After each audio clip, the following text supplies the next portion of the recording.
welcome everybody out there in Zoom world, and we have a few people in house here. And we're really thrilled. This is our first real in-house program, and we're also our first attempt at trying to do something hybrid. So bear with us. When it comes to Q&As, Dave is going to sort of introduce himself, and maybe he'll remind you, please put any Q&A questions into the Q&A, or you can also try to chat, but we're not going to address them until after the PowerPoint. And welcome. All right, thank you. I'm just going to do a quick introduction of who I am and why I'm allowed to talk today, or at least somewhat qualified to be here. My name is David DeWitt, and I have been farming in Truro for 34 years now. And I am the owner and head grower at Dave's Greens, and some of you, many of you here know that, and hopefully some of you out in Zoomland do. I went to school for plant and soil science in Northern California, so I have a scientific background as well when it comes to plants and soil. So I've over the decades, I've learned the scientific part and combine it with the actual practical part of growing. Being on Cape Cod, I know some of you in Zoom aren't from the Cape, but my talk today will be helpful no matter where you live. But here on the Cape, there's some specific situations, both gardening and farming here, and mainly it's the fact that we live in a sandbar. So I've learned some techniques over the years to help build our soil a little more rapidly, and then to maintain our soil's health, tilth, and yearly. We need to really maintain it yearly. We don't have the luxury of like Northern California, where I went to school, having some clay in the soil and nice loamy soil. We have to really keep adding stuff, and that's what we're here today to talk about: soil, compost, and mulch. So we're going to get going. Once again, please bear with the technology stuff. We're trying to figure it all out. Those of you in Zoom land, you're going to be getting a screen share of my PowerPoint presentation. And once again, bear with me on that. It's been a few years since I did PowerPoint. So they should be seeing the PowerPoint now, and okay, they're seeing that. Hopefully. Perfect. Hopefully. So that's okay. So Zoom, you're now on the PowerPoint. I'm going to go turn the light on. Everyone here is also watching and talking, listening. Like Galen had mentioned earlier, please, if you have questions on Zoom, go ahead and put it in the chat or during the Q&A time or whatever, however it works. I'm not 100% sure, but do it then, and then someone will pass those questions on to me at the end, and we'll get them answered as quick as I can. So I have an hour. I'm going to be rushing through some slides kind of quickly, but I need to give you a little basis of the science before we can get into the practical stuff. So once again, I'm really glad everyone's here. I'm going to kind of, can you twist that a little bit to me? I won't be able to read that anyways. Okay, so I just hit the next one. A little arrow. Oh, there we go. All right, folks. Photosynthesis. I know that wasn't in the title, but we can't start this conversation without the word photosynthesis. Plants and soils work together. They're totally interrelated, interdependent on each other. You can't have soil without plants and vice versa. Okay, so a quick memory from everyone's grade school biology or 7th grade biology. There's your chemical equation. Basically, you get some carbon, some water, and some chlorophyll and sunlight. Chlorophyll is inside the plants. And out comes some sugar and some more oxygens. And who gets the benefit from the oxygen? All of us, okay? We can't live without plants, trees, any mammal and non-mammal that needs oxygen. We need the oceans and we need the plants. So that's that one. Plants absorb water through the roots, transport, and then it gets transported to the chloroplasts. Chloroplasts are part of the cell wall and part of the inside the cell, and that's where the chlorophyll is located. Chloroplasts split the water, okay, the molecule into their constituent atoms: hydrogen, two hydrogen atoms, and one oxygen atom, ultimately producing two energy-carrying molecules, okay? NADPH and ATP, and I'm not about to give you the real name of those. The important part is that, and then the carbon dioxide is absorbed through their stomates, okay? Remember, these molecules are pretty important. We're going to talk about them in a second. Oh, they're right there. Inside the chloroplast, the CO2 is then combined with those two amazing molecules producing carbohydrates, the energy bundle of a plant and of a human as well, used for construction, the plant growth, the leaves, et cetera, roots, everything, okay? So this is how plants can get the carbohydrates. The cool part, to me at least, is the plants reserve about 2/3 of all the carbohydrates they make, okay? And it's used for exudate production. And we're going to talk a lot about exudates, okay? Plants make so much of this food that they can actually feed the soil organisms that are in this in the soil. So the plants are actually going to use up some of that, give the soil the reserved carbohydrates, and there's a lot of them left over in a plant production, 2/3. So it's a symbiotic relationship with photosynthesis, the plants, and soil. Very important connection. Without the photosynthesis, we can't have the carbohydrates into the soil that are then going to feed the soil organisms, okay? And the soil organisms, we're going to find out, are really important. So therefore, plants and soils communicate on a biological level, on a chemical level, and some say on a spiritual level. Okay, exudates. This is one of the most amazing things, to me at least. Excess carbohydrates are mixed with hormones, organic acids, fatty acids, amino acids, and other compounds, creating a sugary concoction. One of my teachers called it like a baking cookies or something, right? It's like got all the things you need. You got your carbohydrates and some sugar and some protein and all this stuff, right? That sugar concoction is called exudate, okay? And it is secreted through the plant roots. So it starts up here, it gets produced through the plant and delivered through the root system into the soil, okay? All the nutrients needed that a plant needs to grow exist in the soil today, okay, right now. Everything's there. In another class, part 4 class of this lecture, we're going to talk about Korean natural farming. But one of the principles of that is that to bring soil back into balance, when we do bring our soil back into balance, all those nutrients can be freed up and we don't have to rely on adding fertilizer any longer. I no longer add fertilizer to my soils after 4 years of growing the Korean natural farming method. And we're going to delve deeper into that in my 4th class. But basically, it is said from Dr. Elaine Ingham, wonderful soil scientist, that all of the nutrients that all the plants need on this planet are available in the soil right now, everything in the quantities. They might not be available to plants currently, but they're all there for 2 more millenniums. Okay, so all the plants need to grow, everything's already there. We just have to get things back into balance and let it happen. Like, particularly the way to do that is to get exudates to get moving, okay? So the plants absorb some types of bacteria that are that extract nutrients, okay? And then the plants can actually pull up that specific type of bacteria in through the root membranes, through the cell wall of the root membrane and get into the plant that way. But predominantly, plants can't do that. There's very, very few bacteria that can actually fit through the plant membranes, okay? That's a cool, when that happens, it's a cool word called zygophagy. So soil microbes are bacteria, fungi, archaea, there's protozoas and diatoms, there's so many of them. They're equipped with special enzymes that extract nutrients from soil particles, okay? That's your sand if we're here on the Cape, or your loam or your clay or whatever you have. Extract those nutrients from soil particles and the organic matter.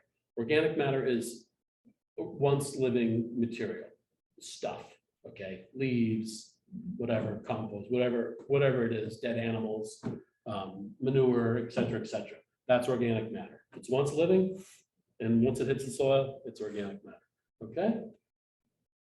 All right, let's see. Exudates. All right, we're going to delve in a little bit more, okay? So microbes die, when microbes die and they're consumed by predators, okay? They're consumed by amoebas and nematodes and earthworms. The nutrients they gather during their process of their life are then left behind in plant available form. So once these microbes die or consumed by predators, the nutrients they've absorbed and taken out of the earth and out of the particles in the minerals are then available to a plant in a plant form that can fit through the root membrane, okay, through osmosis. So not everything's going to fit through those membranes. They're very specific. Only certain forms of phosphorus and certain forms of nitrogen and potassium can get through the root membrane. It's like a jigsaw puzzle piece. If it's the right jigsaw puzzle piece, P2O4, it can get in, okay? If it's not in that form, you can have phosphorus, P2O whatever, and it could be in their soil, but if it's not in the plant available form, your plant can't use it. So you can add fertilizer all day long, and if it's not in the right form, or if your pH is too low, because that changes the chemical construction, the composition, then it's not usable for the plant. So the benefit of microbes doing the work for us, all these amoebas and bacteria, et cetera, and all of their predators, the amoebas and the earthworms and the nematodes, when all those things die, they leave in their wake plant available nutrients, okay? This is the cycle that we're trying to mimic and kind of go with. We're trying to work in nature like nature does, okay? We're trying to work with nature. We're trying to do our best to foster what normally happens in the forest floor in our gardens or farms, okay? So we're always trying to do that, and composting, as we're going to talk about, is a big part of that. So the exudates are a big part of this form. So the exudates are nourishing this like sugary chocolate cookie kind of food that the plant is making for the microbes. The carbohydrates, the protein, the sugars, all those things are feeding the microorganisms. So the more exudates that are happening that are being produced by the plants, right? The more exudates are being produced, the more the bacteria and all those good microorganisms can do their work, okay? Now, the big problem, unfortunately, and we'll address that in other talks and things, is that our soils are out of balance. We don't have enough fungi and bacteria and yeast and molds and all those other things in them, because humans have kind of ruined the earth. So that is, the beauty is the plants are going to feed the microbes, okay? I'm going to go back a quick second. So the other thing that's really phenomenal is that through the process of this exudates, there's a chemical and biological system that's going on where the plant might be needing some phosphorus, okay?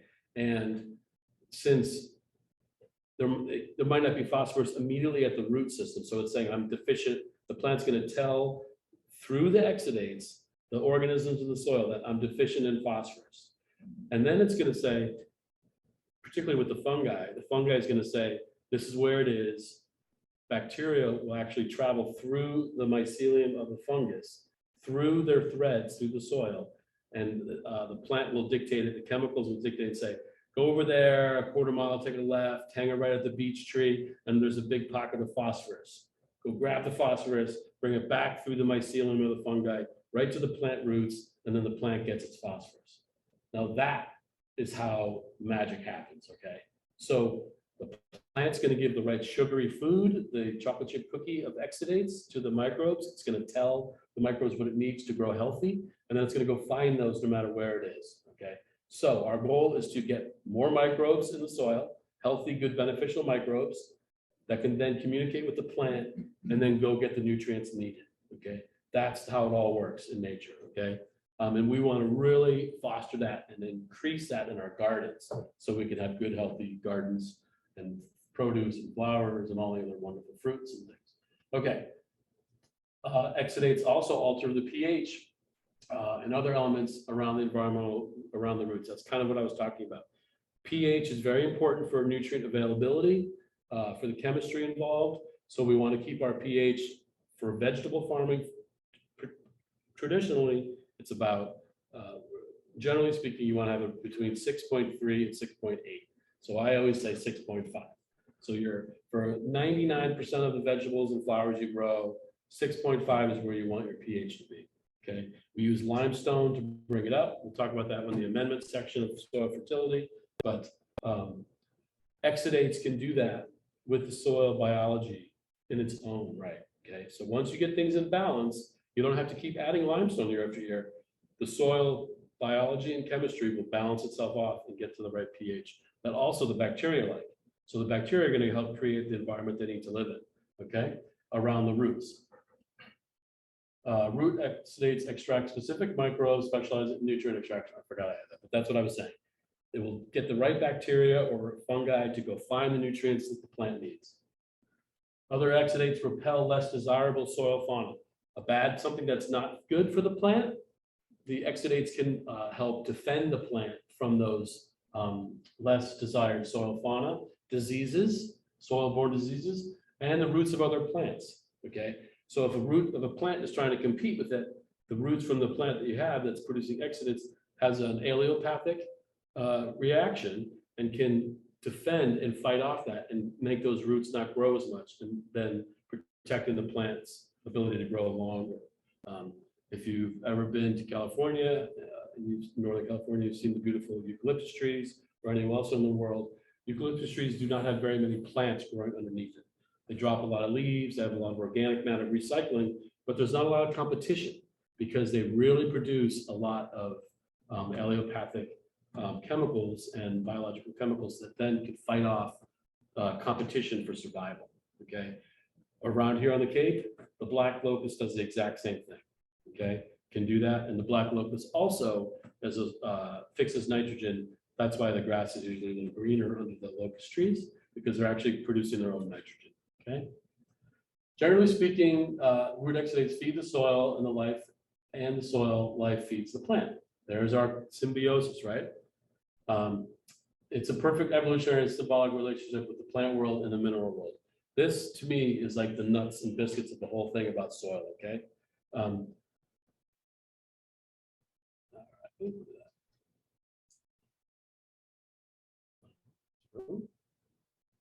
There we go. All right, living soil. A soil that is filled with microbial diversity and living plants that and the roots exchange the nutrients. So in a living soil, that's one, we all have that, but we want to really, living soil has gotten a term that you see a lot nowadays in the last 5-10 years. You know, where people are trying to really foster, get compost and mulch and living mulches and all this stuff in there. On the internet, you'll read a lot about and see a lot about, you know, living soil, so, you know, indoors for cannabis growers, outdoors in gardens, et cetera, et cetera. Plants produce phytochemicals that protect the plant and those who consume it. Okay, when you're eating a plant, you're getting the phytochemicals. Particularly a cabbage plant produces a lot of phytochemicals that can repel the cabbage leaper. Okay, so it has the ability to a living soil can then help a plant repel insects on its own with its own soil process without having to spray pesticides. Okay, in here, if I use the word pesticide and fungicide, I'm referring to organic fungicides and pesticides.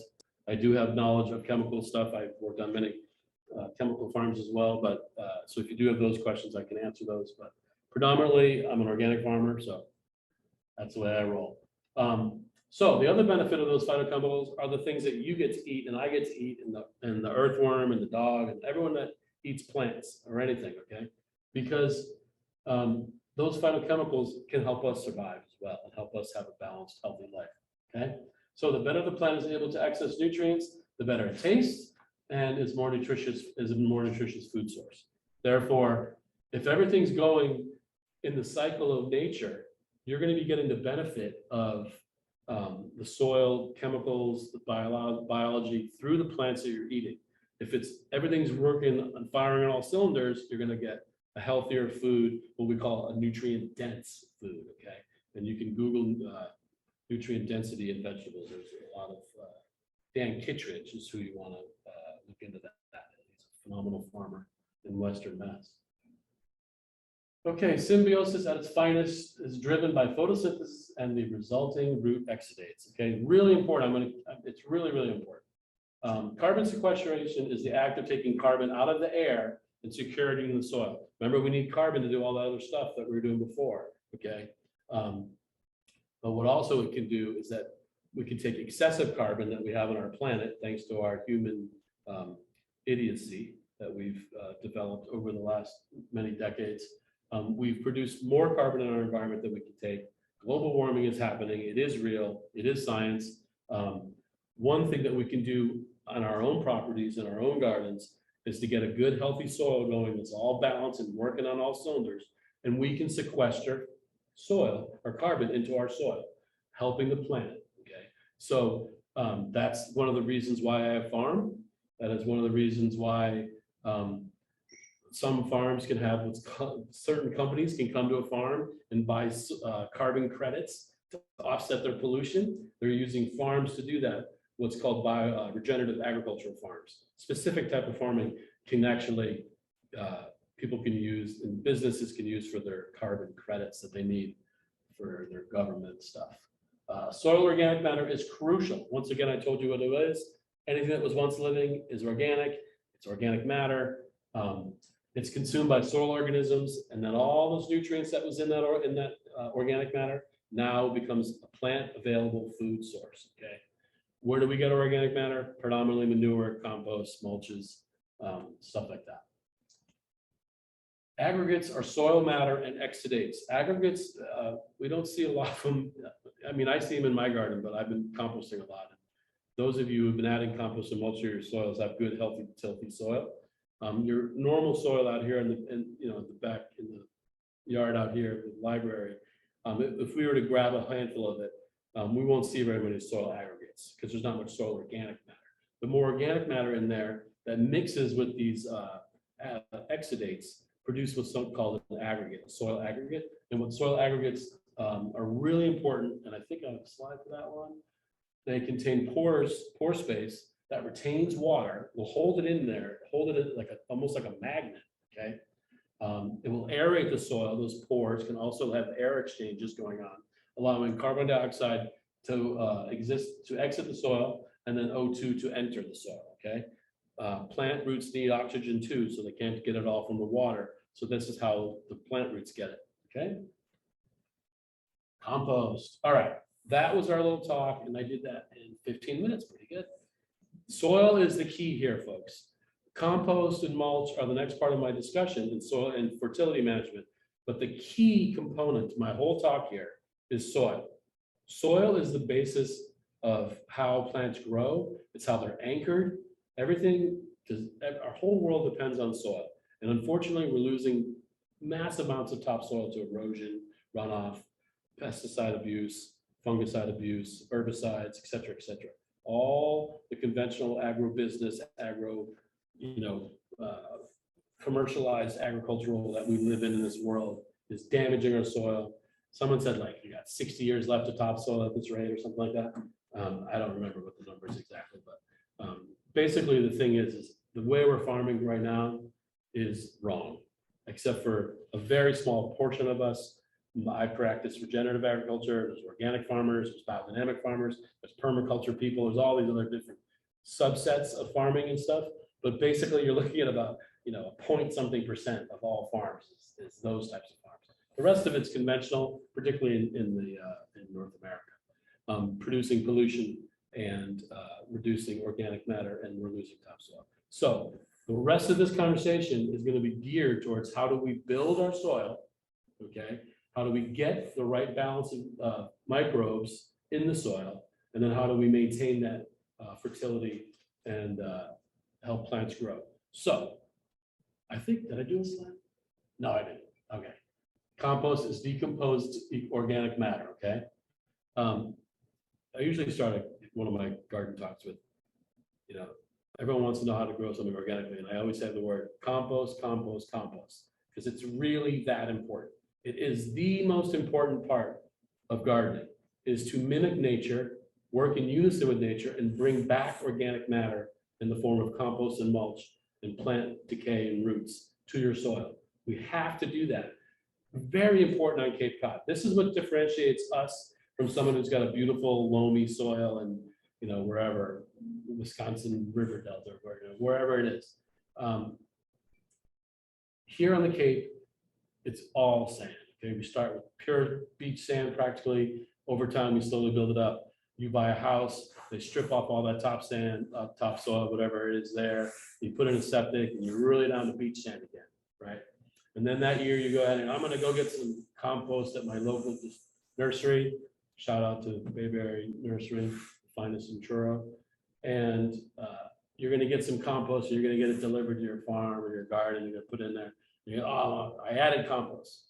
All right, well, I talked to a lot of my landscape clients, and I say, have you ever added any compost? Oh yeah, back 5 years ago, we started the garden. I got some and we put it in there. I'm like 5 years ago, it's long gone. Okay. With such sandy soil and so much oxygen that's in there, organic matter oxidizes very quickly. It just gets burned right up. Okay. Plants get what they can, and then it's gone. Okay. Every single year, we've got to add back on Cape Cod compost. If we don't compost religiously in this part of the world and in most parts of the world, and if you have heavy clay soil, it's the same thing, right? You got to add compost to fluff it up, to loosen it up, to get the soil aggregates going, everything.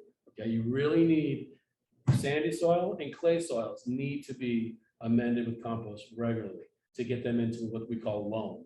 Okay, that's nice, healthy, perfect soil. It's an evenly balanced of sand, silt, and clay. That makes loam. Loam is typically nice and healthy soil, hopefully. The soil health is called tilth.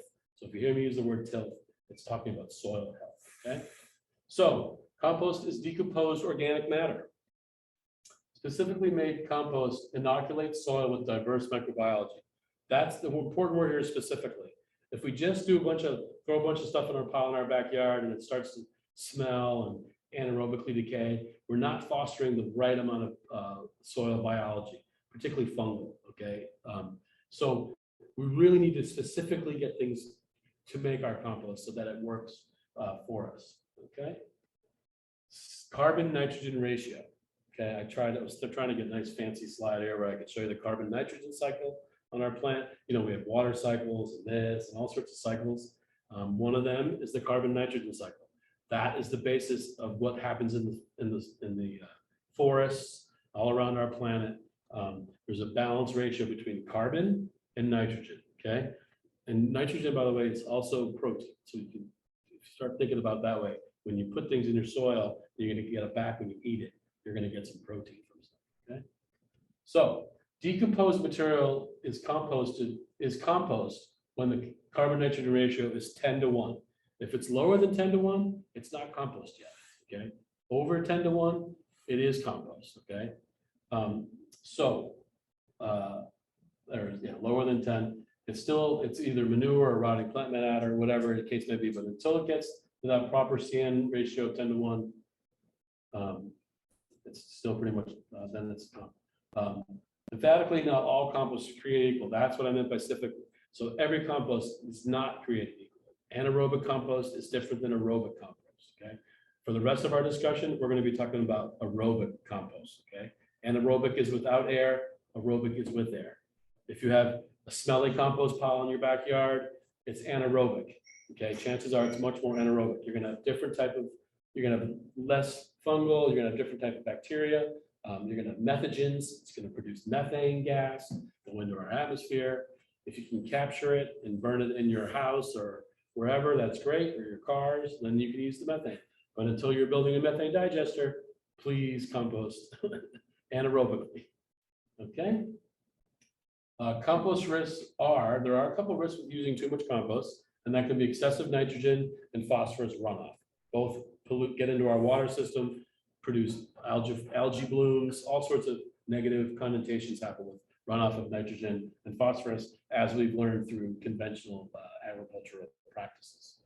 Places like the Mississippi River polluting the Gulf of Mexico, the Great Barrier Reef, the die-off of the reefs all around the world are from phosphorus and nitrogen pollution from humans. So all these beautiful reefs, which by the way help balance carbon and oxygen in our planet, are being killed off by humans. A lot of them, and I do believe it's a staggering number of our reefs all around the world are dying because of nitrogen and phosphorus runoff. So we don't want, we got to be careful with how much and, you know, how finished the compost is. Is it really well composted? If it's going to have the potential to leach excessive nitrogen, or if you've got a real heavy nitrogen load in your compost, then you want to make sure you maybe balance it and keep it a little bit less when you add it to your soil. Okay, creating compost. This is probably what really all of you want to know is how to make compost. You weren't expecting a little science lesson, but okay. I've always done it this way. I've explained it. It's like baking a cake. You follow the recipe, okay? The main crux of the recipe is the carbon-nitrogen ratio, okay? We need to find a good balance of carbon and nitrogen, okay? 20 to 1, 30 to 1, that's pretty nice. For me, this is, in my opinion, a good one. Carbon sources.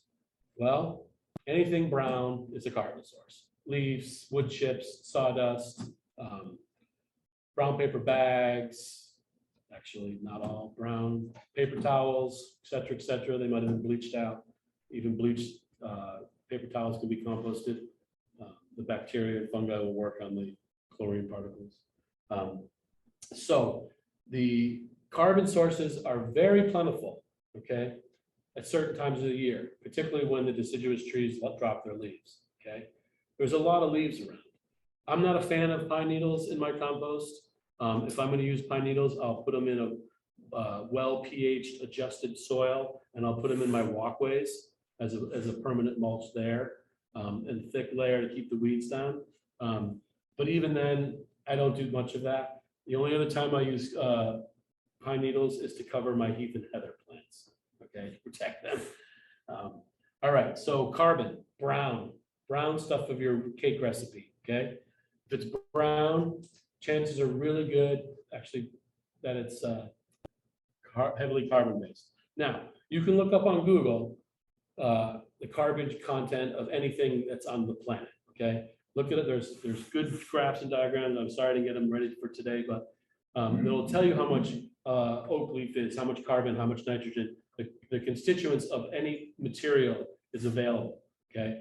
Grass clippings, eggshells, except manures, et cetera, et cetera. You can look up all those ingredients that are going to go into your cake mix at the right ratios and proportions and see what nutrients are there, okay? If you need to get a compost pile that's heavy in potassium, then maybe you want to find plant material and manures that are heavy and that are high in potassium, so that that's available after the microbes do the work in a plant form that when you add it to your compost, the plants can use it within that season, okay? So look stuff up, look up the stuff you have. You all have kitchen waste, so there's all sorts of information about kitchen waste. You probably have, you know, eggshells, paper, okay, for carbon, all that stuff, but look it up, okay? So the first two ingredients of our cake mix is carbon and nitrogen at a ratio of 20 to 1 to 10 to 1. Remember that 20 is the carbon and the 1 is the nitrogen, okay? We don't need as much nitrogen as we need carbon, okay? What else do we need? Well, compost don't work without microorganisms. Microorganisms on our planet currently need water, okay? So we need a source of water. It can come from banana peels, if you got a lot of that kind of stuff, or any kind of your kitchen waste, got a lot of moisture in there, lettuce, broccoli stems, et cetera, et cetera. But you might want to add a little extra, and that's what I do. At the end of this slide, I'll explain to you how I make my layers, okay, of my ingredients. So water is another ingredient for our cake mix, okay? pH, same thing. Microbes want to be at the right pH level. Let's get them at 6.5 because that's pretty much where the majority of them want to be, and the fungal. Get the right pH, will foster more bacteria growth, more fungal growth, more microorganisms, okay? High pH soils, earthworms don't want to live in there too much, and red wigglers don't want to be there. So it's best to get that pH to where it needs to be, 6.5. And that'll be good because then it gets buffered, and then when we add it to our soil, that buffering capacity will then help our soil get into balance without having to add more limestone, because we've already added it here. And by the way, limestone is a rock that is ground up into a powder, and it's not available to plants right away. Bacteria and then fungus and everyone have to break that mineral down, getting it to do its work, okay? So it can speed itself up in compost. If you add pH to your soil year one, it takes years for it to break down. Okay, totally. Nothing like 3 years, not a long time. Okay, microbes. You need the microbes. Okay, the best way to get the microbes is from soil that you've compost you just made. So always after you made a pile of compost, save some before you don't spread it all back. That's going to be a little bit from your pile. Most of it goes in your garden. Some of it you're going to put back into your compost pile to inoculate your pile with microbes. Very important.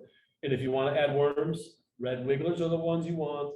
Go to someone who's got a horse farm or somewhere around. Come to my farm, ask me for some worms. I'll dig some out of there for you. You only need a little handful of compost that are full of worms. There's lots of eggs in there. They're all going to do their thing. Inoculate your compost with that. Okay. You said 21 to 31, or is it 21? 20 to 1 is it's a range. I'm sorry.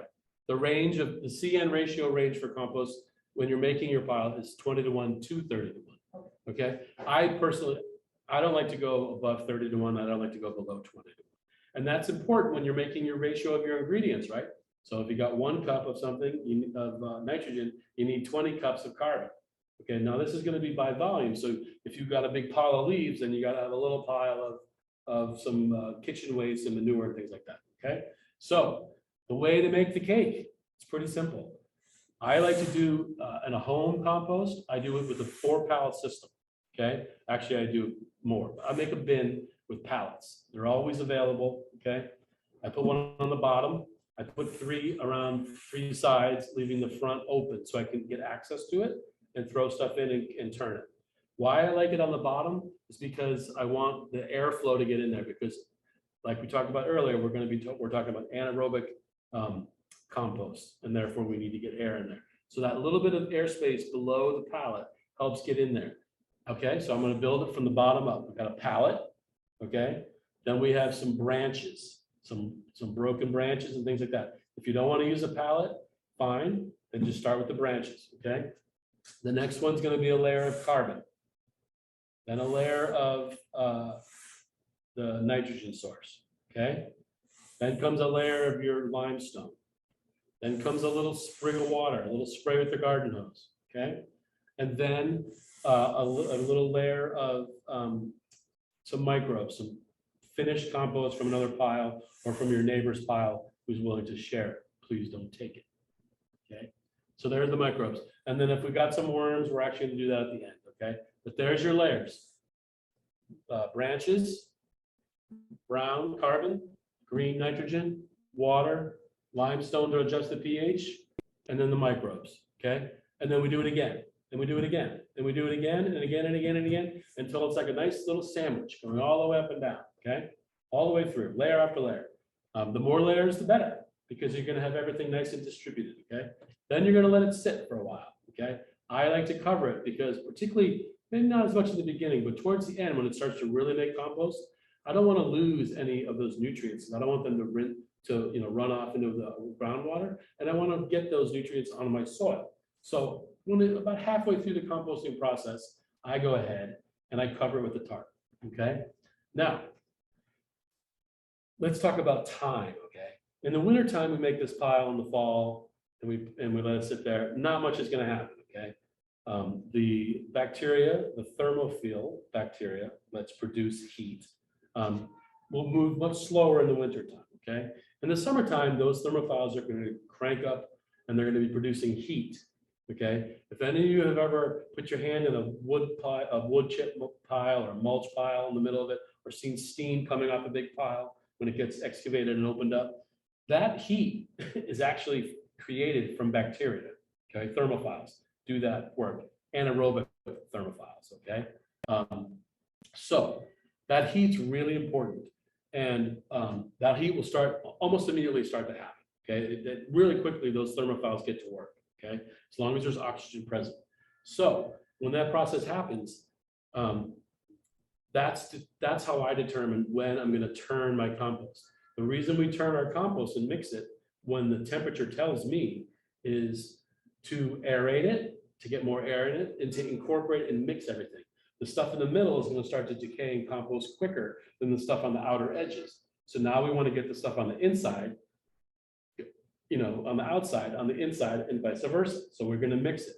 That's why I usually build a 2-bin system. So I'll make my big bin. Oh, by the way, pile needs volume, okay? A small pile will not decompose. You need volume.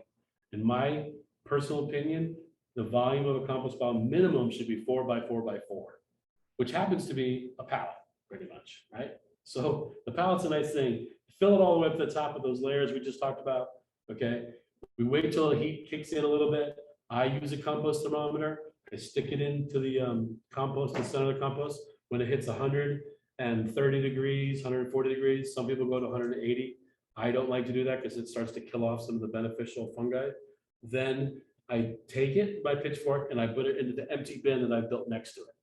And then I let it sit again, okay?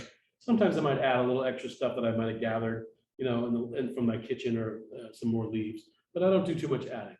Then I go back again. When it hits 130, 140, 120, somewhere in there, I flip it again. Back and forth and back and forth and back and forth. Midway through, when the volume gets down to about half that size, that's when I cover it with the tarp. When the volume is now shrunk to half, and it's really starting to look like soil and compost, but you can still see some particles, maybe some oyster shells or whatever. And by the way, ingredients for compost, the nitrogen part, anything that was once living can go in your compost pile. I know you're gonna hear, they say no meat, and no fats, and no this and that.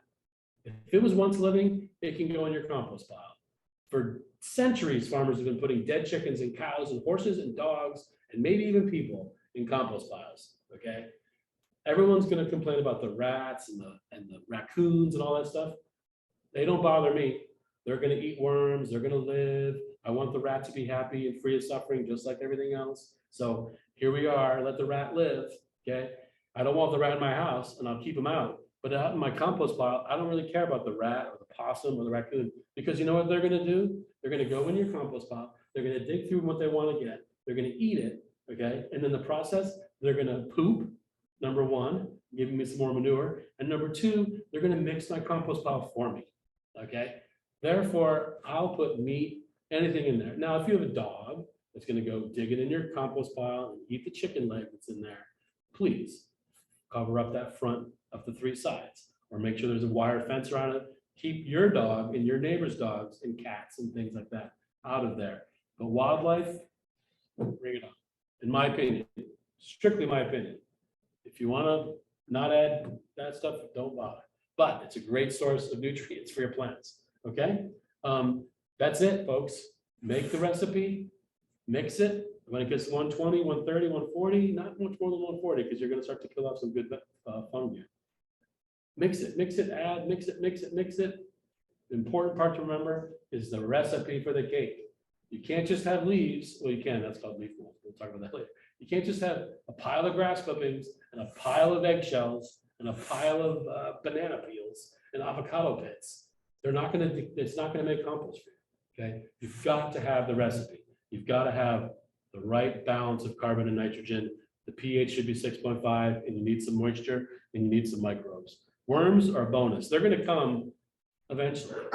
Not as easily through that wooden pallet part, but if you're on the ground, they're gonna get there. Okay, where are we at now? I think we're at mulch. All right, the key to mulch is to keep the soil covered with plants or organic matter at all times, okay? That helps emulate nature. Okay, I've been saying all along, we're trying to do what the forest does here in our gardens and farms, okay? We want to really work in unison with the environment and mimic it and try to be a good steward to the soil and build it and sequester more soil and save the planet and feed our families healthy food and our communities, in my case, as a farmer, healthy food. So let's emulate nature, okay? All right, it also helps to retain moisture. Did I spell retain right? I don't know. That looks weird. Helps retain moisture. Wow, do we need that on Cape Cod, don't we? With all that soil, all the water rushing through that sand, we need every little bit of help we can get. Compost, build the soil tilth. Mulch, let's preserve it and hold it there, okay? It helps suppress weeds. Everyone loves that. Who wants to weed? Not me. After 34 years, I'm really tired of weeding. I have lost the joy of weeding. I have begun to do a meditative practice when I am weeding, so I'm trying to be mindful of when I weed now and just think about weeding as I'm doing it, but it's still very painful for me and my lower back. All right, it helps create a habitat for beneficial organisms, both macroorganisms, earthworms, voles, all those kind of things, right? And micro organisms, especially fungi, okay? We really want to foster fungal relationships in our soil. Remember it's the fungus with the mycelium that the bacteria goes in and finds the nutrients? Well, we really want to foster that. Most of our crops we grow and flowers we grow are fungal, that want fungal dominant compost and good fungal rich soils. Things like the cole crops, brassicas, broccoli, cauliflower, cabbage, all those kind of things, kohlrabi. Those guys are a little bit more bacteria loving dominant. They like little, so you can actually make a bacteria dominant pot with compost and use bacteria dominant things. So you can really fine tune it if you get into this stuff. Okay. Let's see, mulch is also food for microbes. Okay, the saprophytes will digest the carbon that's in the mulch and then help release its nutrients slowly to the plants. Okay, types of mulch. My favorite, living mulch. It's exactly what it says. It's going to do all those things that that last slide did, but with a living plant that's producing exudates, people. And the exudates, it's all like a big thing. It's grooving, it's going together. So living mulches is my favorite. Great for walkways, great for around raised beds, great for lawns. Forget about the grass. Let's get into clover. Okay, let's get, clover is really good. We're going to talk about that in 1 second. Oh, there's, all right. Alyssum, who grows alyssum flowers? Have an understory of all your vegetable plant gardens, your tomatoes and your peppers and your eggplants and all that stuff. Grow some alyssum under there. Beautiful white flowers, blue flowers. What other colors? I think that's about it, actually. I can think of beautiful flowers. They happen to, they're also called banker plants. Banker plants are cool. They attract beneficial insects. It gives them the nectar for them to rear their young. And that's, so it's a beneficial insectary where you're going to bring in the beneficial insects that are then going to go ahead and eat and destroy the bad ones that are eating your plants. Okay, particularly aphids and things like that. And cabbage loopers, all of you have in your kale plants. I'm assuming most of you have gardens here. Alyssum's great. Thyme, creeping thyme, keeps a nice mat on the ground, produces lots of exudates, by the way, and then can be used for food. And then the flowers are once again an insectary site for beneficial insects. Rye is a traditional one used in the old days. I don't use it too much anymore, but maybe in between walkways and things like that. But I pretty much go to clover now. Green manures, as very play on words here, coined by the founder of organic farming, the word organic, Sir Albert Howard, back in the 20s, I think it was. He coined the term green manure because if we grow a plant, a leguminous plant that has the ability to fix nitrogen, you take nitrogen from the atmosphere and bring it into the root systems and therefore get free nitrogen from the atmosphere, which is 78% of the nitrogen, and bring it into the plants, and plants can then use it as nitrogen. Beautiful thing. When it decays, all that free nitrogen, all that green stuff, all that protein goes back into the soil. So by having a living, by using green manure, particularly in rotation, we're going to talk about that next class with garden planning. It can act like you just added manure, like Sir Albert Howard learned. Okay, it does the same thing in your garden as if you just put manure in there and compost. Okay, wood chips, bark, and sawdust. Well, bark is whatever a lot of people use around here, right? All their fancy gardens. And they go to Bayberry and wherever and buy the fancy bark and put it all over the place. I tend to compost with I tend to mulch with a lot of compost. Same thing, just I like to mix compost in my soil. I no longer till. I don't use a tiller anymore. I don't want to chop up those good bacteria and fungi and everyone. So I don't no longer put a tiller, a plow, or a rototiller in the soil. I now do what's called no-till farming, is the style of farming I use. I'll incorporate it with a broad fork in a fork to get it in my soil. But I will also just top dress with the compost and use it as a mulch. That is if I don't have a lot of weed seeds, okay? I always test my compost before I put it on my soil. I put it in a little tray, I add some water, and I see what grows, okay? Then I can see how many weed seeds I have, what kind of stuff I have. And I would suggest doing that if you buy compost from any place around. See what you're gonna put in there. I always go to Every year I go to all the nurseries around here and I get a little sample of their compost. I bring it back to my greenhouse early in the winter when I turn my greenhouses on, and I water it and I see whose compost is doing what. What happens from bayberries? What happens from sunflowers? What about Ducky's Pit? Whatever, Noons or whatever it's called. You know, all the different places you can get compost around here. I like to test them. By the way, Watts Family Farm, damn good compost. Okay, cardboard or straw. It's pretty common. A lot of people use straw for straw can have some weed seeds, so be careful. So can hay. Cardboard, for those aficionados of the lasagna style composting, where you layer things with cardboard in the same kind of recipe. Kudos to Jess and Deb at Pure Joy Farm, who went around teaching that for many years in Truro at our ag fairs and other places. Manure, great compost, but be careful, okay? If it's really rich and you need to compost it a little bit, doesn't have to be fully composted, but you want to be careful. It can burn out your plants. I like to use more fresh compost on my flower gardens and perennials and trees, and let it kind of compost there where it's not going to be too dangerous for the plants, particularly leafy greens. We don't want a lot of nitrogen from manures in our leafy greens. It can harm young children and the elderly, okay? So high nitrates in leafy greens can actually do some damage to the humans, okay? On the end of the life cycle of humans. Grass clippings, same thing. They can be a little bit hot at times, but they do work really well. They really smother weeds really well. Leaves and leaf mold. Leaves, as you know, leaf mold is what happens to a pile of leaves when it decays without anything else. That nice brown, black, fluffy stuff that smells great, that mimics the forest, is leaf mold is great mulch. Salt marsh hay. Those of you who are on Zoom and don't live near the salt marshes, sorry, because salt marsh hay is the best mulch on the planet, okay? Oh, I said that, look at that.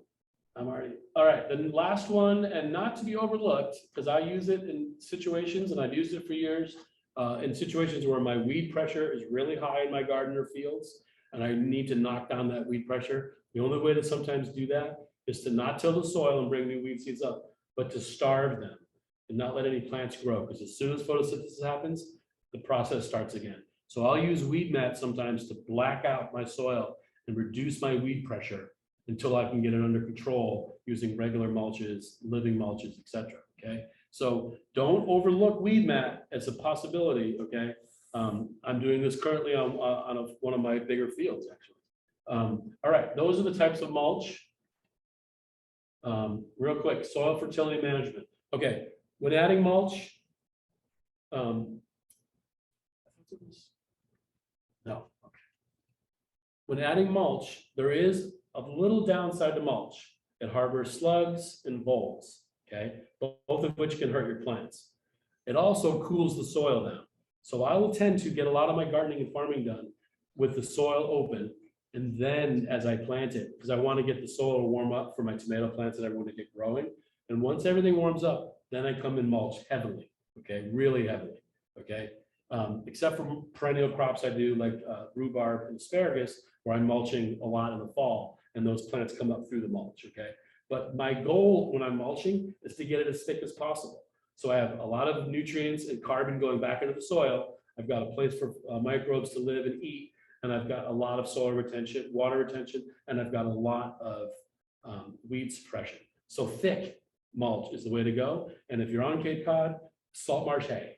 I would avoid almost the entire list except for living mulch, and I go right to the salt marsh hay because it has no weed seeds, because it comes from the salt marsh. It has salt marsh weed seeds that don't grow in our garden soil. Okay, so bring it off the thing, off the marshes. It's been done for centuries. When the landowner starts screaming at you, you tell them that it's been the town of Truro has been doing it forever. There's a history of it. There's special boats they built, mulch gathering boats. Someone in the Park Service in Eastham is building one. They were low, very shallow drafted boats, wide. And at the king tides, traditionally in the town of Truro, the big king tides in the spring, after the next big rain, right, the whole town would shut down. They'd leave the salt works, the sail place, wherever they were doing in the town, and they'd all start gathering mulch. And they built those bins. You might remember some of the bins in the marshes, Roberta. I think there might be a couple left in Wellesley. they built these big bins where the whole town would fill up these boats, sail them over to these bins, fill up the bins. Then the rest of the year, the farmers in Truro and Wellfleet and other places would go to those bins and use that salt marsh hay as fodder for the sheep and the cattle and the horses, okay? Getting it back into the natural cycle, okay? So for generations and generations, we've collected salt marsh from our from our marshes, and we've added to our farms and gardens. So, and trust me, I've been come after many times when I'm on the beach, breaking up. What are you doing? Taking all that? I'm like, I'm just doing what my forefathers of Truro have done for centuries. There's photographs at the Truro Historical Museum of mulch gathering. It's well documented. This is what's been done. It's not harming the planet. The salt marsh grows, puts out more stuff. It's just a cycle over. Okay. So end of my salt marsh. Get salt marsh hay if you live here on the Cape. Okay. Mulch, we got all that. We got all that. Right? No, am I going the wrong way? Sorry, folks on Zoom. Here we go. All right, keep it covered. Soil fertility management, the best thing to do is keep it covered, okay? Plants, preferably living mulch, whatever. Amendments. Organic amendments, please, okay? That's what I'm gonna say, organic amendments. I don't want you using chemical fertilizers. It's my talk and I'm gonna say what I want. So go organic, okay? Blood meal is good for nitrogen, okay? There's rock phosphate, there's green sand, there's azomite, there's rock dust and basalts. And there's a million different amendments we can add to our soil. Please get your soil test done. Tell them you're using your organic gardener, tell them what you're doing. They'll tell you how much nitrogen you need. You can do some math when you get on the computer and figure out how much. And actually, West Labs at UMass Amherst will tell you what types of fertilizer to use organic. Add this much rock phosphate, add this much potassium, okay? So amendments, get it there until you get your soil in balance and all those microbes are there, then you don't need it anymore. Like me, I haven't added fertilizer, no amendments to my soil or pesticides, organic pesticides or fungicides in 4 years of switching over to K&F. I now produce my own inputs on the farm at very low costs. So 3 years in, I've saved $6,820 in inputs. That's cash in my pocket that goes right to my kids' college. Okay, so inoculate with microbes and soil biology. That's IMO. IMO is indigenous microorganisms, class 4, Korean natural farming. Don't miss it. Really mind-blowing stuff, okay? Next level organics, really. Okay, indigenous microorganisms. Chris Trump, Master Cho, invented Korean natural farming. Please Google Master Cho and Chris Trump. Water. You got to have water for your garden. Everyone needs it, the plants, the soil, organisms, organic matter, compost, mulch. More mulch, the better. Load it up, folks. Get more organic matter, particularly from Cape Cod. Do it every year, all the time. Compost, compost, compost, mulch, mulch, mulch. Living plant roots, grow plants, and they die. They help maintain the fertility of the soil. Bingo. Look, Roberta, that's your house. That's my old stand. It's no longer there. A nursery and plant stand. There's one of my greenhouses with some of my salad greens, which I'm kind of famous for. There's some more. There's some more greenhouses of mine. There's my propagation house. There's some more of my tomatoes. Everyone, April 1st, we'll open up the plant stand, 41 Holsbury Road.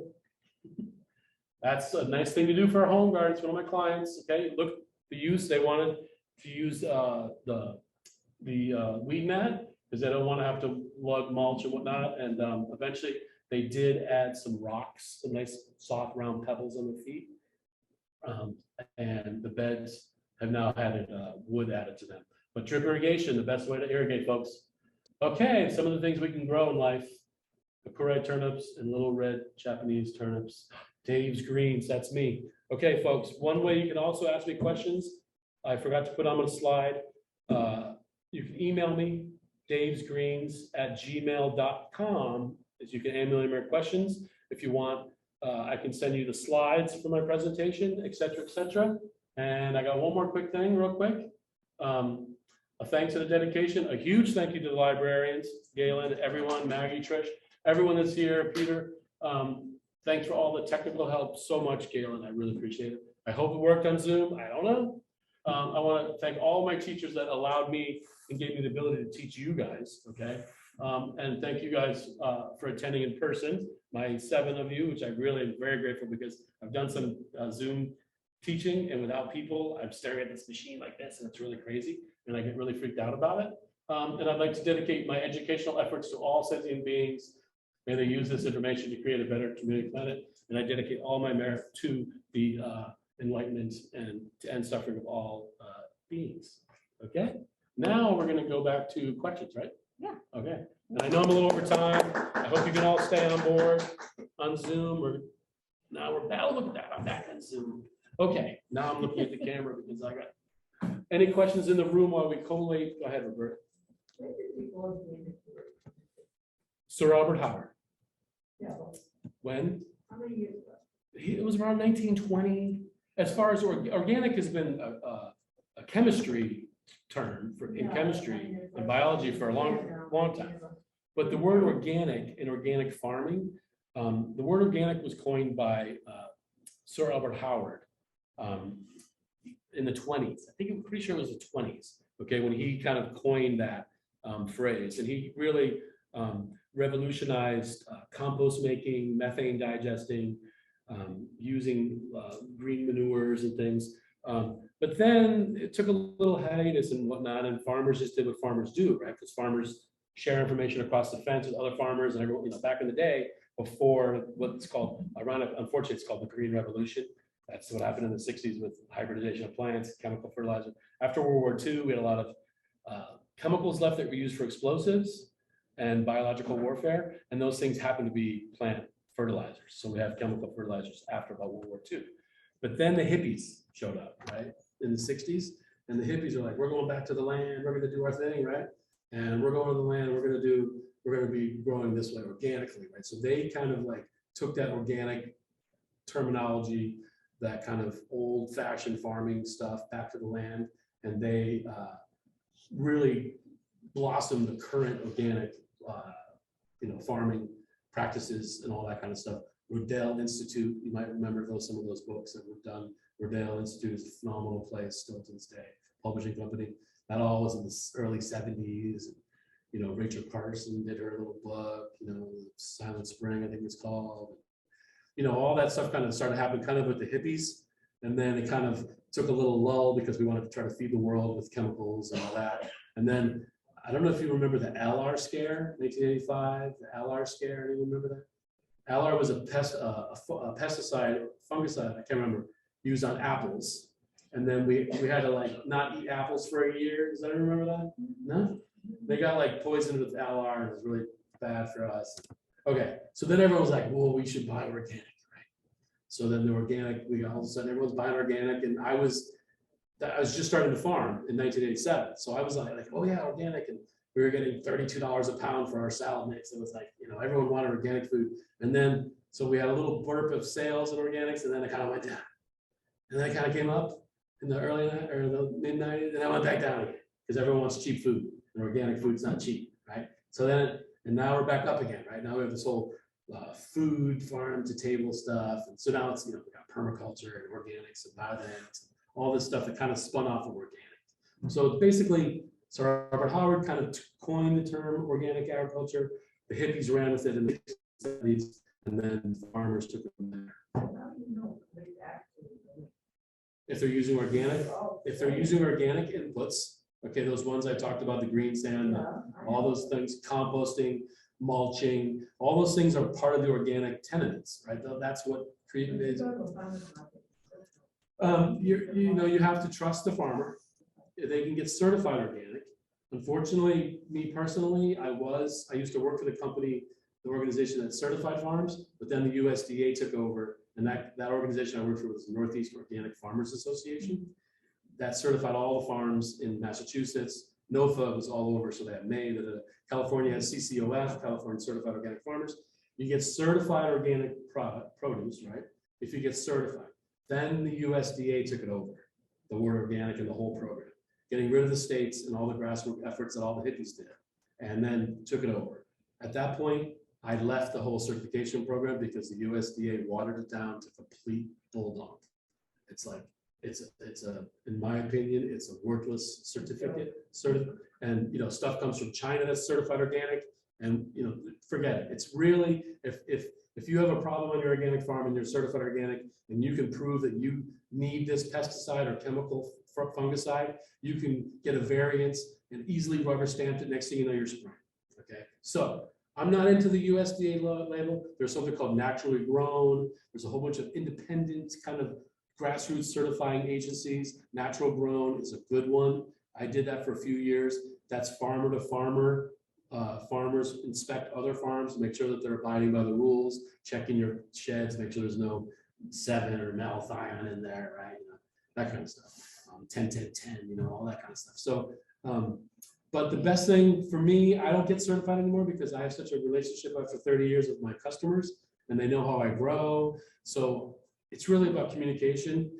Go to your farmers markets, go to your markets and say, how do you know that's organic? Do you know the farmer? If you say it's local, what about, so you have to just ask questions. And unfortunately, that's the best I could do. So I do have a couple questions Yeah. here. Sarah Nasiri is Hi, very Sarah. happy for all the information. And I just gonna add this little funny part that Leela ran outside barefoot yelling, I need to make my own compost now. She does, you're right. But Sarah's wondering about clean sources for carbon. So she loves leaves and wood chips, but she's curious about the leaves and the wood that are collected by landscapers and the town, and they're available at the transfer station. So if people spray chemical pesticides or herbicides on their lawns and then they take it to the transfer station, what do you think the remaining presence is in the leaves and wood chips? Very, very good question. On my farm, I do accept, Sarah, you could probably remember my big compost piles. I only take trusted materials from landscapers locally that I know I can trust, as far as grass clippings go. But the leaves that fall off of trees are not sprayed predominantly. I suppose there are this mosquito spraying craziness going on. But by the time the leaves and the carbon go through the process, and it's called bioremediation, if you want to get technical, in your compost, the microbes are going to transform a lot of those potentially funky leftover sprays and stuff. And most of them do degrade with the sun over time. So those mosquito sprays are the sun is breaking them down before the leaves even hit the ground. Wood chips, same thing. They get ground up. Once they get into your compost pile, the microbes are going to break that down. They're going to bioremediate those any kind of chemical structures, mainly leaving carbon and oxygen as their byproduct and water as their byproduct. So majority of that stuff is not an issue. Do not take, some grass clippings or even crop crop waste that have been sprayed with chemicals or fungicides. Just don't do it. I guess, yeah, just don't take it in from the dump because you don't know where it came from. Only take those kind of sources, particularly the green sources of ingredients, and make sure it's clean. So related to that, thank you. Mm-hmm. Related to that, and thank you for the history on salt marsh tape. Also, 2 different people ask about their compost, about keeping soil warm, and then related to, there's also a related compost question. So wondering if this is Sarah again, keeping soil warm, layering salt hay on garlic during the winter, the importance, I think she means, or lack of significance of, say, putting the salt hay over your garlic or. Okay, so I'm gonna just go right with the garlic question. So garlic, like my asparagus and my rhubarb, the roots have already started to develop under the soil, and they have enough power and energy in that bulb that you planted, that clove that you put in there when you planted it, and the roots have already in the late fall when you planted it start to do some of their work. So by the time spring comes, there's enough energy in that root, in that clove, and in that root to push right through a thick layer of mulch or straw. In our case, salt marsh hay. And then, I don't, when it comes to garlic, I probably keep it at about 12 inches of mulch. Asparagus, I'll go 20 to 30 inches thick, and rhubarb, I'm probably around 20 inches thick. That's And impressive. the plant will push, particularly rhubarb and asparagus, will push right on through because they got strong roots. Wow. Okay. And then you want the cooling question? Oh, well, Or, no. that was kind of a joint question. Oh, well, then I guess she was just saying during winter. Yeah, during winter, pile it on. If you can't get a cover crop on in the winter, you don't want to leave your soil bare ever. So in the winter, cover your gardens and farms with mulch, preferably salt marsh hay, and load it up as thick as you can get it. and then the spring, pull it off as needed. Don't pull off your whole farm or all of your gardens. When you start planting one, pull that one off first, maybe a week before you plant, and let the sun and the soil start to exchange oxygen and warm up a little bit, and then plant it, then mulch it, and then move on down the line. Cool. Someone wanted to know if they're not composting, if you have any specific brands of mulch or compost that you like the best. So I'm always going to say Salt Marche is my favorite mulch, and if you can't get that, then I would tend to go with a weed-free or weed less as best as possible straw. I'm really a fan of leaves, particularly in walkways, nice and matted leaves. I would use compost if you can't get that. Can't get compost. Leaf mold if you can get it. If you're going to buy mulch, bark mulch is okay, but I would think that straw will be a little bit better. The bark is really high in carbon and can kind of tie up some of the nitrogen. Remember the carbon nitrogen cycle, they balance. So you need that nitrogen to break down the carbon, but if you have too much carbon, it'll actually, nitrogen is a mobile ion in the plant. So it can take nitrogen from your plant and pull it out of the plant because it's mobile through the roots to break down the carbon in the soil. That's why you want it to be balanced. That's why you're adding finished compost to a thing. You got to get it balanced. So I would tend to go with the straw a little bit more than in a bark mulch or wood chips. Wood chips are great in walkways and that. And can you repeat who you're like best for soil testing? Did you say it was? Oh, I use in West Labs in Amherst, UMass Amherst, and I don't know the address. But, Okay, you can also use your local soil extension. So all of you in every county in America has a soil extension unit. If you don't know about it, you should learn all about it if you're a gardener or farmer. And so you get it done with your local soil extensions. Here in Barnstable, they're great.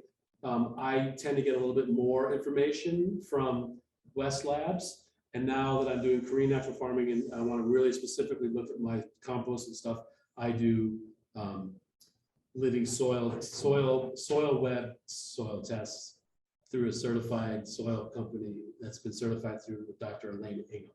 So it's expensive. I don't recommend that. But if you really want to dial it down and really learn a lot about what's going on in your soil, not just with nutrients, but also with bacteria and fungi, you can really do that with anyone that's been trained through Dr. Ingham. Okay, and is it West Labs, W-E? West Lab, W-E-S. W-E-S, Yeah, okay. W-E-S. So there's one more, someone who uses a compost bin and wants to know where the best spot is because they don't think it's getting hot enough. So the reason it's not getting hot enough has nothing to do with being in the shade. It has to do with the ingredients in your recipe mix. You need that 20-to-1 or 30-to-1 carbon nitrogen ratio. Chances are, I can guarantee you that you're adding too much nitrogen and it's becoming anaerobic. When things go anaerobic, it slows everything down a lot, like years. So I'm pretty sure I can confidently say if you add some more brown into that compost of yours, and the other really critical factor, remember I said the minimum size for a compost is 4 by 4 by 4. And that's where the soil bin, composting bin products that people buy have missed the boat, okay? So if it's not that, what is that cubic volume? 16, 4 by 4 by 4. Whatever that cubic volume is, a 4 by 4 by 4, is that 128? 64? I don't know, whatever the math is, that's the volume you need. So if you're going to buy a composting bin somewhere, you got to make sure that that volume inside of that bin is that amount of volume or more. And some of the cool bins are those ones that the big tumblers, like Warren, Yeah. like those big tumblers, you know, the big ones. The small ones don't work. The big ones work really well. But just, you still have to get the ingredients right. Because if it's all nitrogen, it's not going to work, okay? Regardless of size. Yes. What name did you say Google in connection with IMO? Master Cho, C-H-O. Master Cho has created this style of farming. He brought it to English-speaking country about 13 or 14 years ago to Hawaii, where he taught it to a bunch of Hawaiian farmers. One of them, his name is Chris Trump. Unfortunate last name, but a beautiful man. I'm in the process of getting my soil soil smith certificate through Chris Trump by taking extensive courses with him, so that I can then be a Korean natural farming consultant. I finished course 1, so I can teach introductory KNF, which we'll do at the 4th class. And then when I'm done, I'll be able to teach more advanced levels. So Master Cho, Chris Trump, and then there's another individual that also at that first meeting in Hawaii. His name is Drake. And his website stuff is called Pure KNF. Pure, Pure KNF. Korea, it stands for Korean Natural Farming. Unfortunately, you're going to find out in Korean Natural Farming, there's a lot of acronyms. And the most important acronym in Korean Natural Farming is IMO, Indigenous Microorganisms. That's the paradigm shift we need to save our planet and our food supply and our health. IMO. And is the spraying for the saltwater mosquitoes gonna affect the mulch? No.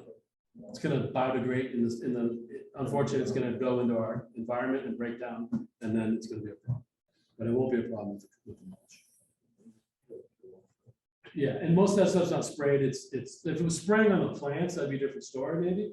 But they're using BT, Bacillus thuringiensis is a bacteria that destroy the larvae, that kill the larvae of the mosquito plant, and that's added to the water, not to the plants, like not spraying the plants. Now, those people around the properties around here that are going crazy, spraying all the stuff, that's a different. Those are pyrethroids typically, not always pyrethrin, which is organic. They're pyrethroids, which are synthetically produced pyrethrins, and that's a big difference, people. Huge difference. Question? Yeah, you mentioned how you don't till your soil anymore, you're doing layering. Have you found any like pest issues with the layer? Pest issues? Pest issues in layering in what respects? Adding my compost and mulch? Do you not till your beds anymore? I do not till my beds anymore. And then Oh, I'm in the process. I'm not quite, I'm 80% there. After this year, I'll be 100% no till. yeah, some of my friends who tried like the lasagna Mm-hmm. layer method of ran pest issues. So I was wondering if you And do you know what those pest issues were? Was it slugs? Not specifically. So I'm guessing it was slugs, because that's can happen when you add so lasagna layering composting is like on site, kind of where your garden is going to be. So if that stuff's happening, then like I said, some of the risks of mulch, one of the downsides of mulch is slugs and voles and things. Okay, so they can harbor there. There are some other things, earwigs who do some damage and other things, things like that. But most pests don't get it. Earwigs, I had bad earwigs. Mm-hmm. Somebody maybe who didn't hear what you said about letting the rats have their meal, was wondering if you have any tricks for keeping them away from the compost. Aside from wrapping it in chicken wire, like really heavy duty gauge chicken wire that they're not going to eat through. And then I guess avoiding meat and things like that if you really don't want them there. Most people don't add meat to their compost because everyone thinks you're not supposed to do it. But like I said, if it's once living, it can go in the compost pile. So I guess it would be to limit the things that are going to be tasty for the rat. Unfortunately, that's also vegetables and all the other things coming from your house. If they don't like peppermint oil, would it be bad to put peppermint oil on your compost? That won't be a problem at all. That's just going to be food for the microorganisms and everything. So maybe they would.